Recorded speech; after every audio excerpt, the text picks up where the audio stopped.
Profit series में आज हम सुलेमान अलैहिस्सलाम का वाकया सुनेंगे। सुलेमान अलैहिस्सलाम अल्लाह के एक ऐसे नबी थे जिनके जैसी बादशाहत किसी और की नहीं थी। वो सिर्फ इंसानों के ही नहीं बल्कि जानवरों, परिंदों और जिनों के भी बादशाह थे और सबकी जुबान को समझ सकते थे। सुलेमान अलैहिस्सलाम को हवा पर भी इख्तियार था और वो कुछ ही सेकंडों में इधर से उधर आ जा सकते थे। अगर आपको प्रॉफिट सीरीज में इंटरेस्ट है तो प्लीज मेरे चैनल को सब्सक्राइब कर लीजिए।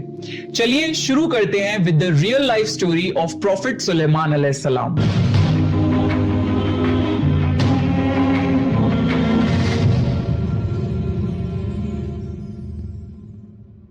कुरान में कई जगह अल्लाह ने सुलेमान अलैहिस्सलाम का जिक्र किया है। सुलेमान अलैहिस्सलाम दाऊद अलैहिस्सलाम के बेटे थे। अल्लाह ने बाप और बेटे दोनों को नबूवत से नवाजा था। सुलेमान अलैहिस्सलाम को अल्लाह ने एक ऐसा बादशाह बनाया कि आज तक सारी दुनिया में ऐसी बादशाहत और किसी के पास नहीं, क्योंकि खुद सुलेमान अलैहिस्सलाम ने अल्लाह से ये दुआ की थी, ऐ अल्लाह मुझे ऐसी बादशाहत अता फरमा जो मेरे बाद किसी और के शायान शान ना हो।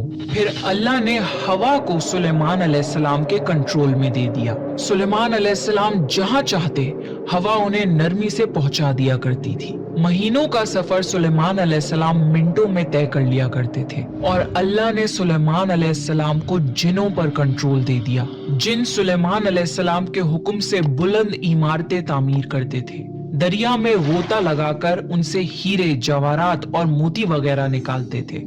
जो आम काम इंसानों की ताकत से ज्यादा होते थे, सुलेमान अलैहिस्सलाम जिनों से वो काम लिया करते थे। जो जिन आपका कहना नहीं मानते थे और शरारतें करके कामों में रुकावट डालते थे, आप उन्हें जंजीरों में जकड़कर कैद खाने में डाल देते थे। और सुलेमान अलैहिस्सलाम की खास सिफतों में से एक सिफत ये थी कि वो जानवर और परिंदों की बोली को समझ सकते थे। सूरह नमल में इसका जिक्र आया है। एक दिन सुलेमान अलैहिस्सलाम के सामने उनके तमाम लश्कर जिन्नात, इंसान और परिंदों में से जमा किए गए। जब वो चींटियों के मैदान में पहुंचे तो एक चींटी ने कहा, हटो, अपने अपने घरों में घुस जाओ, ऐसा ना हो कि बेखबरी में सुलेमान और उनका लश्कर तुम्हें रौंद डाले। अल्लाह ने एक छोटी सी चींटी की ये बात सुलेमान अलैहिस्सलाम को सुनवा दी। इस बात पर सुलेमान अलैहिस्सलाम मुस्कुराकर हंस पड़े। कहने लगे, ए परवरदिगार, तू मुझे तौफीक दे कि मैं तेरी उन नेमतों का शुक्र अदा करूं जो तूने मुझ पर इनाम की हैं, और मैं ऐसे नेक अमल करता रहूं जिससे तू खुश रहे और मुझे अपनी रहमत से नेक बंदों में शामिल फरमा दे। अल्लाह ताला ने सुलेमान अलैहिस्सलाम को फैसला करने की जबरदस्त सलाहियत अता फरमाई थी। एक बार दो औरतें अपना मुकदमा दाऊद अलैहिस्सलाम के पास लाईं। दोनों को अल्लाह ने एक एक औलाद दी थी। एक भेड़िए ने हमला करके बड़ी उम्र वाली का बच्चा खा लिया। औरत चालाक थी, उसने छोटी उम्र वाली का बच्चा छीन लिया। कहने लगी, ये मेरा बच्चा है। दाऊद अलैहिस्सलाम ने देखा बच्चा बड़ी औरत के पास है तो उसके हक में फैसला दे दिया। सुलेमान अलैहिस्सलाम ने इजाजत चाहते हुए कहा, क्या मैं इस मुकदमे का फैसला कर सकता हूँ? दाऊद अलैहिस्सलाम ने इजाजत दे दी। फिर सुलेमान अलैहिस्सलाम ने औरत से कहा, बच्चा मुझे दे दो। बच्चा हाथ में लेकर उन्होंने तलवार निकाली और दोनों औरतों से फरमाया, मैं इसके दो टुकड़े करके तुम दोनों में बराबर बराबर तकसीम करने लगा हूँ। ये सुनकर बड़ी औरत बोली, ठीक है, जबकि छोटी औरत ममता की वजह से चिल्ला उठी। कहने लगी, आप इस बच्चे को जिंदा रहने दें और इसी को दे दें। ये सुनते ही सुलेमान अलैहिस्सलाम बोल उठे, तू ही इसकी माँ है, जिसे अपने बच्चे के टुकड़े देखना बर्दाश्त न हो सका। फिर बच्चा उसकी असल माँ को दे दिया गया। एक दिन सुलेमान अलैहिस्सलाम सारे परिंदों की खबर ले रहे थे। जब उन्होंने देखा कि एक परिंदा हुदहुद वहाँ नहीं है तो उन्होंने फरमाया, क्या बात है कि हुदहुद नजर नहीं आ रहा? क्या वो वाकई गैर हाजिर है? यकीनन मैं उसे सख्त सजा दूंगा अगर वो मेरे सामने कोई माकूल वजह बयान न करे। थोड़ी ही देर में हुदहुद वहाँ आ गया और बोला, मैं एक ऐसी खबर लाया हूँ कि आपको उसकी खबर भी नहीं है। मैं सबा की तरफ गया, मैंने देखा कि उनकी बादशाह एक औरत है जिसे हर किस्म की चीज से कुछ न कुछ दिया गया है और उसका तख्त भी बड़ा अजीम है। मैंने उसे और उसकी कौम को अल्लाह ताला को छोड़कर सूरज को सजदा करते हुए पाया है। शैतान ने उन्हें सीधे रास्ते से हटा दिया है। हुदहुद एक ऐसा परिंदा था जो सूखी जमीन में पानी वाले हिस्सों का पता लगा लिया करता था। सुलेमान अलैहिस्सलाम को भी यही हुदहुद बताया करता था कि पानी कहाँ है, फिर आप जिन्नात के जरिए वहाँ से पानी निकलवाते थे। जब सुलेमान अलैहिस्सलाम ने ये इत्तला सुनी तो वो बहुत हैरान हुए। उन्होंने हुदहुद से कहा, हम अभी तुम्हारी बात की तस्दीक कर लेते हैं, मेरे इस खत को लेकर जाओ और उन्हें दे दो, फिर उनके पास से आना और देखना कि वो क्या जवाब देते हैं। आपने एक खत लिखकर उसे दे दिया। हुदहुद वो खत लेकर खत उनके सामने गिराकर खुद उड़कर दीवार पर जा बैठा। खत देखकर मलिका बिल्कीस ने कहा, ए सरदारों, मेरी तरफ एक बावकत खत डाला गया है जो सुलेमान अलैहिस्सलाम की तरफ से है और जो बख्शिश करने वाले मेहरबान अल्लाह के नाम से शुरू होता है। इसमें ये लिखा है कि तुम सरकशी ना करो और मुसलमान बनकर मेरे पास आ जाओ। मलिका बिल्कीस ने कहा, ए मेरे सरदारों, तुम मेरे इस मामले में मुझे मशवरा दो, मैं किसी चीज का फैसला तुम्हारी राय के बगैर नहीं करती। सबने जवाब दिया, हम ताकत और कुव्वत वाले हैं, सख्त लड़ने वाले हैं, आगे आपको इख्तियार है, आप खुद ही सोच लीजिए कि आप हमें क्या हुक्म फरमाती हैं। मलिका बिल्कीस ने कहा, बादशाह जब किसी बस्ती में घुसते हैं तो उसे उजाड़ देते हैं और वहाँ के इज्जतदार लोगों को जलील कर देते हैं, और ये लोग भी ऐसा ही करेंगे। मैं उन्हें एक हदिया भेजती हूँ, फिर देख लूंगी कि कासिद किस तरह का जवाब लेकर आता है। मलिका बिल्कीस ये अंदाजा करना चाहती थी कि सुलेमान अलैहिस्सलाम किस किस्म के बादशाह हैं और ये कि वो उनके खिलाफ लड़ सकेंगे भी या नहीं। चुनाचे उसने फिलिस्तीन की तरफ बेशुमार तोहफे फरमान किए ताकि लड़ाई की नौबत ना आए, लेकिन जब सुलेमान अलैहिस्सलाम के पास ये तोहफे पहुँचे तो वो गजबनाक हो गए। जब कासिद सुलेमान अलैहिस्सलाम के पास पहुंचा तो उन्होंने फरमाया, क्या तुम माल से मुझे मदद देना चाहते हो? मुझे तो मेरे रब ने उससे बहुत बेहतर दे रखा है जो उसने तुम्हें दिया है, बस तुम ही अपने तोहफों से खुश रहो। जाओ, उनकी तरफ वापस लौट जाओ, हम उनके मुकाबले वो लश्कर लेकर आएंगे जिनके सामने पड़ने की उनमें ताकत नहीं, और हम उन्हें जलील करके वहाँ से निकाल बाहर करेंगे। कासिद उनका जवाब सुनकर और ये सूरत हाल देखकर दहशत ज़दा हो गया। उसने मलिका बिल्कीस की तरफ जाकर ये सारी हकीकत बयान कर दी। मलिका बिल्कीस ने सुलेमान अलैहिस्सलाम को पैगाम भिजवाया कि हम इस्लाम कबूल करने के लिए तैयार हैं। जब ये पैगाम सुलेमान अलैहिस्सलाम तक पहुंचा तो आप अपने दरबारियों की तरफ मुतवज्जे हुए और फरमाया, ए सरदारों, तुम में से कोई है जो मलिका बिल्कीस के यहाँ पहुँचने से पहले उनका तख्त यहाँ ला दे? एक जिन ने कहा, आप अपनी मजलिस से उठे, इससे पहले ही मैं उनका तख्त आपके पास ला देता हूँ। एक शख्स जिसके पास किताब का इल्म था वो बोला, आप पलक झपकाएं, इससे पहले मैं उनका तख्त आपके पास पहुंचा सकता हूं। और उसने फौरन मलिका बिल्कीस का तख्त सुलेमान अलैहिस्सलाम के सामने लाकर रख दिया। जब सुलेमान अलैहिस्सलाम ने तख्त को अपने सामने पाया तो उन्होंने फरमाया, ये मेरे रब का फजल है ताकि वो मुझे आजमाए कि मैं शुक्रगुजारी करता हूँ या नाशुक्री करता हूँ। जो शुक्रगुजारी करे वो अपने ही नफा के लिए शुक्रगुजार है, और जो नाशुक्री करे तो मेरा परवरदिगार बेपरवाह है और करम करने वाला है। फिर सुलेमान अलैहिस्सलाम ने उस तख्त में तब्दीली का हुक्म दिया। उस तख्त में से हीरे जवाहरात निकाल दिए गए और दूसरी जगह पर लगा दिए गए ताकि उसकी सूरत बदल जाए। फिर जब मलिका बिल्कीस वहाँ आ गई तो उनसे पूछा गया, क्या आपका तख्त भी ऐसा ही है? मलिका बिल्कीस ने ना तो हाँ कहा, क्योंकि वो तो अपना तख्त पीछे सबा के इलाके में छोड़ आई थी, और ना ही उन्होंने ना कहा क्योंकि ये उन्हीं का तख्त महसूस हो रहा था। अलबत्ता इसमें कुछ तब्दीली महसूस जरूर हुई थी।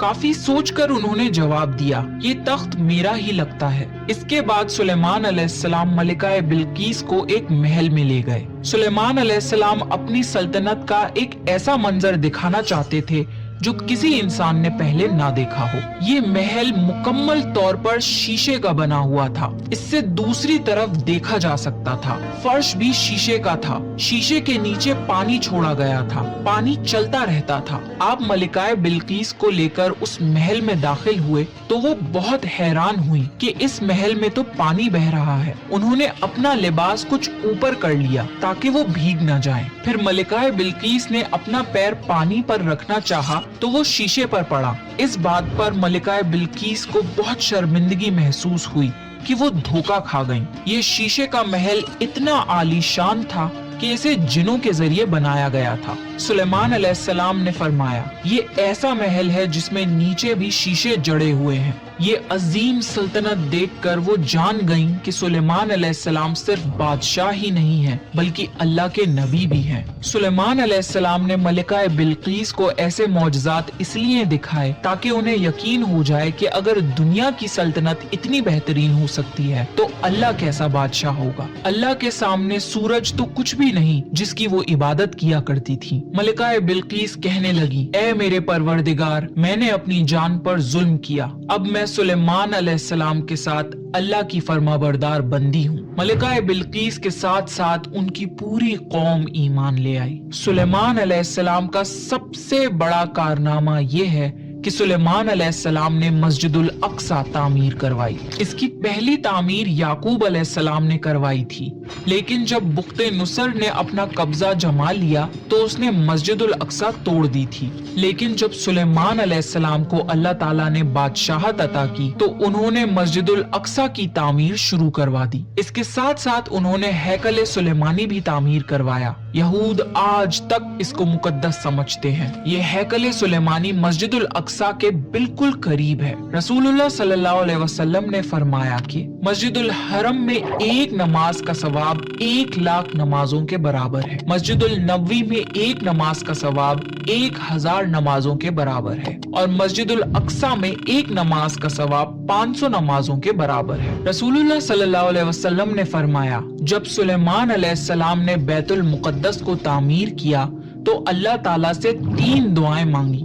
उनमें से अल्लाह ताला ने 2 दुआएं कबूल फरमाई और एक के बारे में हम उम्मीद करते हैं कि वो हमें मिलेगी। सुलेमान अलैहिस्सलाम ने पहली दुआ ये मांगी कि ए अल्लाह, मुझे ऐसी हुकूमत दे जो तेरी हुकूमत के मुवाफिक हो, यानी अदलो इंसाफ की फरावानी हो और किसी पर जुल्म ना हो। अल्लाह ने ये दुआ कबूल फरमाई। सुलेमान अलैहिस्सलाम ने दूसरी दुआ ये मांगी, मुझे ऐसा मुल्क अता फरमा जो मेरे सिवा किसी शख्स के लायक ना हो। अल्लाह ताला ने ये दुआ भी कबूल फरमा ली। और उन्होंने तीसरी दुआ ये मांगी, जो शख्स भी घर से निकले और वो मस्जिदुल अक्सा में नमाज पढ़ने का इरादा रखता हो तो वो अपने गुनाहों से इस तरह निकल जाए जिस तरह पैदाइश के दिन था। इस तीसरी दुआ के मुतालिक रसूलुल्लाह सल्लल्लाहु अलैहि वसल्लम ने फरमाया कि उम्मीद है ये दुआ अल्लाह ने हमारी उम्मत के लिए रख ली हो। अल्लाह ताला ने सुलेमान अलैहिस्सलाम को बेहतरीन बादशाहत और बेशुमार ताकत अता फरमाई थी, लेकिन इसके बावजूद वो थे तो इंसान ही। मौत हर इंसान को पहुंचकर रहती है। इंसान जितनी भी कुदरत हासिल कर ले, जितना भी गलबा ले, जितनी भी अजमत हासिल कर ले, लेकिन मौत से नहीं बच सकता। अल्लाह ताला ने चाहा कि सुलेमान अलैहिस्सलाम की मौत से भी लोगों को इबरत हासिल हो। सुलेमान अलैहिस्सलाम के दौर में लोग जिन्नात के फितने में मुब्तला थे। काला जादू आम था। लोग सोचते थे कि जिन्नात गैब का इल्म रखते हैं। अल्लाह ताला ने चाहा कि लोगों को सुलेमान अलैहिस्सलाम की मौत के जरिए बताएं कि जिन्नात को इल्मे गैब नहीं है। एक दिन सुलेमान अलैहिस्सलाम ने जिन्नातों को सख्ती से काम पर लगाया और वो आपके सामने काम करने लग गए। आप उनकी निगरानी करते रहते। जिन्नातों के दिलों में सुलेमान अलैहिस्सलाम का बहुत खौफ था, क्योंकि सुस्ती करने पर आप उन्हें सख्त सजा देते थे। आप खड़े होकर उनकी निगरानी कर रहे थे। उस वक्त सुलेमान अलैहिस्सलाम की उम्र 150 साल थी। जिन्नात बैतुल मुकद्दस की तामीर में मसरूफ थे। ऐसे में आपने अपना असा पकड़ा और उस पर अपनी हथेलियां टिका दी, फिर हथेलियों पर अपना सर रख दिया। इस तरह उनकी निगरानी करते रहे और इसी हालत में अल्लाह ताला ने आपकी रूह कब्ज कर ली। सुलेमान अलैहिस्सलाम की आंखें खुली रह गईं। उधर जिन मुसलसल काम करते रहे। वो यही ख्याल कर रहे थे कि सुलेमान अलैहिस्सलाम जिंदा हैं और उन्हें देख रहे हैं। सुलेमान अलैहिस्सलाम का खलीफा आया तो वो जान गया कि आप इंतकाल कर गए हैं, लेकिन उसने भी जिन्नात पर ये बात जाहिर नहीं की। इस तरह 2 साल गुजर गए। जिन्नात इस कदर सख्त निगरानी पर हैरान थे। वो देख रहे थे कि 2 साल से सुलेमान अलैहिस्सलाम ने हरकत तक नहीं की, पलक तक नहीं झपकाई। फिर सुलेमान अलैहिस्सलाम के असा पर दीमक लग गई। वो अंदर ही अंदर उस लकड़ी को खोखला करती रही। आखिर वो लाठी टूट गई। सुलेमान अलैहिस्सलाम जमीन पर गिर गए। उस वक्त जिन्नात को पता चला کہ ان کی وفات ہوئے تو عرصہ گزر چکا ہے۔ تب سلیمان علیہ السلام کی ساری قوم کو پتہ چل گیا کہ جنات کو غیب کا علم نہیں ہے، بلکہ جن تو انسانوں سے کم عقل رکھتے ہیں۔ جب سلیمان علیہ السلام گر پڑے تو اسی وقت جنات جان گئے کہ اگر وہ غیب کا علم رکھتے تو اس ذلت کے عذاب میں مبتلا نہ ہوتے۔ اس طرح اللہ نے لوگوں کو سمجھایا کہ جنات بھی اللہ کی مخلوق ہیں اور اللہ سے اوپر نہیں ہو سکتے، اور اسی کے ساتھ سلیمان علیہ السلام کا قصہ اپنے اختتام کو پہنچا۔ سلیمان علیہ السلام کی زندگی سے ہمیں یہ سبق ملتا ہے کہ اللہ کے سوا اور کوئی عبادت کے لائق نہیں۔ جو کوئی بھی اللہ کے سوا کسی اور کی عبادت کرے گا وہ صرف اور صرف ذلیل و خوار ہوگا۔ ہمیں یہ بھی سیکھ ملتی ہے کہ ہمیں ہر وقت اللہ کا شکر ادا کرنا چاہیے اور دل کھول کر اللہ سے دعا مانگنی چاہیے۔ سلیمان علیہ السلام نے اللہ سے ایک ایسی بادشاہت مانگی جو کسی کے پاس نہ ہو، اور اللہ نے یہ دعا قبول بھی کر لی۔ ممکن اور ناممکن ہمارے دماغ کی حدود ہیں، اللہ کے لیے سب ممکن ہے، اس لیے اللہ سے خوب دعائیں مانگا کریں۔